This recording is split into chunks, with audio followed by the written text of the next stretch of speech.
यहाँ पे बात कर रहे हैं आपके सामने वेरिएशन ऑफ ट्रैक्टिव फोर्स, जो कि मैंने अभी आपको बताया था कि लोकोमोटिव्स के अंदर आपके जब अनबैलेंस होता है, यानी कि जो आपके रेसिप्रोकेटिंग मासेस होते हैं, क्योंकि वो कम्प्लीटली बैलेंस नहीं होते तो कुछ प्रॉब्लम जनरेट होती है। Like the tractive forces develop होते हैं, स्विंग कपल डेवलप होता है, या फिर आपका हैमर ब्लो डेवलप होता है। तो यहाँ पे मैं बात कर रहा हूँ आपके वेरिएशंस ऑफ ट्रैक्टिव फोर्सेस की।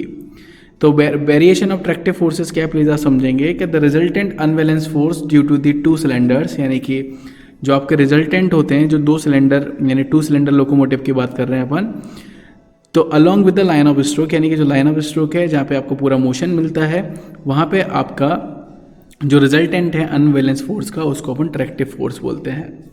तो आप यहाँ पे डायग्राम देखेंगे, यहाँ पे प्रॉपर डायग्राम बना रखा है इन्होंने यहाँ पे सिर्फ अभी एक ही सिलेंडर की बात कर रहे हैं। जैसे आप नोटिस करेंगे ये आपकी लाइन ऑफ स्ट्रोक है, यहाँ पे आप नोटिस करेंगे this is the line of stroke.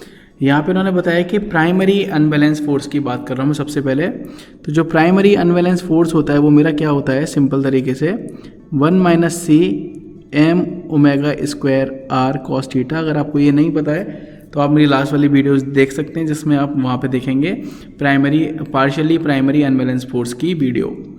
तो इन्होंने यहाँ पे बता रखा है कि जब मैंने इस चीज़ को देखा, कंपोनेंट को निकाला, तो प्राइमरी अनबैलेंस फोर्स की वैल्यू कितनी थी लाइन ऑफ स्ट्रोक के लिए, 1 - C m omega square r cos theta, जो कि इन्होंने यहाँ पे लिख रखा है, यानी कि सिलेंडर 1 का। क्योंकि लोकोमोटिव में क्या होता है, मैंने स्टार्टिंग में इससे पहले वाली वीडियो में बता रखा है कि जो उसके सिलेंडर्स होते हैं वो उसके सिलेंडर्स आपके क्या कि 90 डिग्री पे सेपरेटेड रहते हैं। तो जो पहला फोर्स है, जो जैसे आप देखेंगे यहाँ पे अनबैलेंस फोर्स है 1 - C m omega square r cos theta, तो अगर मैं इसमें 90 डिग्री ऐड कर दूंगा तो जो मेरा दूसरा वाला फोर्स है वो निकल जाएगा सिलेंडर 2 के लिए।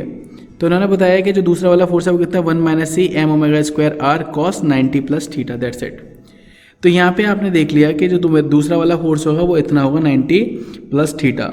तो मैंने बोला क्योंकि दोनों फोर्सेस को अगर आप देखेंगे, दोनों का लाइन ऑफ स्ट्रोक क्या रहेगा, सेम डायरेक्शन में रहेगा। इसी तरीके से ये मेरा फर्स्ट वाले सिलेंडर के लिए हो गया, दूसरे वाले सिलेंडर के लिए हो गया। तो जब मैं रिजल्टेंट की बात करूंगा, क्योंकि मुझे पता है कि समेशन एफ की वैल्यू निकालनी है, तो उस केस के अंदर दोनों फोर्सेस की डायरेक्शन सेम है, तो वो ऐड हो जाएगी। क्या हो जाएगी आपकी, ऐड हो जाएगी। ये मैंने प्राइमरी जो पहला फोर्स था पहले सिलेंडर के लिए वो रख लिया, और ये मैंने दूसरा वाले फोर्स को रख लिया। आपको था कि cos 90 + थीटा की मैं बात करूंगा तो मैं सेकंड क्वाड्रेंट में चला जाऊंगा, और वहाँ पे चेंजिंग भी होगी और माइनस साइन भी आ जाएगा। तो इन्होंने वही किया कि यहाँ से ये पहले पूरा कॉमन ले लिया, 1 - C m omega square r, तो 1 - C m ओमेगा स्क्वायर आपका कॉमन आ गया। ऊपर बचा cos थीटा, वो cos थीटा आ गया, या cos 90 + थीटा आपका माइनस के sin थीटा आ गया।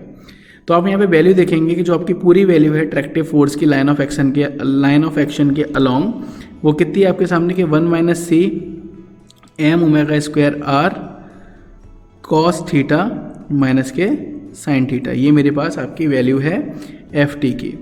तो यहाँ पे मेरे पास वैल्यू निकल के आ गई। अब मुझे बताना है कि मैक्सिमम और मिनिमम वैल्यू कितनी होगी इसकी, maximum minimum value tractive force की कितनी होगी। तो आप यहाँ पे देखेंगे ये आपको एक फ्रैक्शन दे रखा है, तो ये चीज़ें डिपेंड नहीं करेगा। एम की वैल्यू आपको गिवन होगी, ओमेगा आपको पता होगा कितने रोटेशन से रोटेट कर रहा है, आर की वैल्यू आपको पता होगी। तो वेरिएशन सिर्फ कहाँ पे आपका होगा, cos थीटा माइनस के sin थीटा, क्योंकि जो क्रैंक का एंगल है वो चेंज होगा जैसे जैसे, वैसे वैसे आपकी मैक्सिमम मिनिमम वैल्यू चेंज होती जाएगी। तो मैंने यहाँ पे इसको मैक्सिमाइज करने की कोशिश की, d/d theta cos theta minus sin theta is equal 0।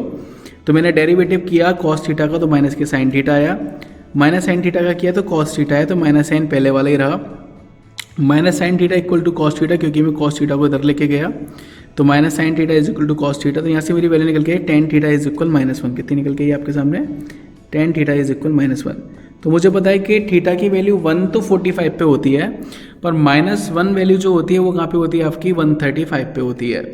तो उन्होंने बताया कि जो आपकी वैल्यू है, अगर मैं यहाँ पे क्वाड्रेंट में बना के देखूँ कि 135 मेरा एक तो यहाँ पे आएगा और एक कहाँ पे आएगा, यहाँ पे। तो एक एंगल तो मेरा ये बनेगा और एक एंगल मेरा बनेगा ये, तो जो वो कितना हो जाएगा आपका 315। तो इन दोनों वैल्यूज़ को मैंने यहाँ पे पुट किया। पहली वैल्यू निकाली मैंने मैक्सिमम मिनिमा के लिए, तो प्लस माइनस साइन, एक वैल्यू आपकी पॉजिटिव निकलेगी, एक नेगेटिव निकलेगी। पहली वैल्यू मैंने 135 रख दी, यहाँ पे भी 135 रख दी। cos 135 की वैल्यू मैंने जब लगाई इसके अंदर तो वो निकल के आती है 1/√2। तो माइनस माइनस साइन प्लस हो जाता है, तो ऊपर आ जाता है 2 और नीचे आ जाता है √2। तो ये √2 से कैंसिल आउट होता है, तो ऊपर क्या बच जाता है, सिर्फ √2। तो आप यहाँ पे देख रहे हैं √2 आ रहा है। तो ये आपकी वैल्यू निकल के आती है मैक्सिमम मिनिमम ट्रैक्टिव फोर्स की वैल्यू, जो कि वैल्यू है आपके पास ±√1 - C m⍵²r। सिंपल। इसके ऊपर न्यूमेरिकल्स पूछे जाते हैं डायरेक्ट फॉर्मूले के ऊपर, तो आपको थोड़ा सा बेसिक आइडिया है तो आप इसके बेसिस पे न्यूमेरिकल सॉल्व कर सकते हैं। और बस दैट्स इट, इतना ही पूछा जाता है। एग्जाम में बहुत बार पूछा जाता है कि ट्रैक्टिव फोर्स क्या होता है, तो आपको बताना पड़ता है कि 2 सिलेंडर का जो लाइन ऑफ एक्शन होता है जहाँ पे आपके टोटल अनबैलेंस फोर्स लगे रहते हैं, यानी कि रिजल्टेंट अनबैलेंस फोर्स लगे रहते हैं, उसको अपन ट्रैक्टिव फोर्स कहते हैं। तो अगर आपको वीडियो अच्छी लगी है तो प्लीज़ लाइक ज़रूर करिएगा, शेयर ज़रूर कीजिएगा। Thank you for watching guys, thank you so much, thank you.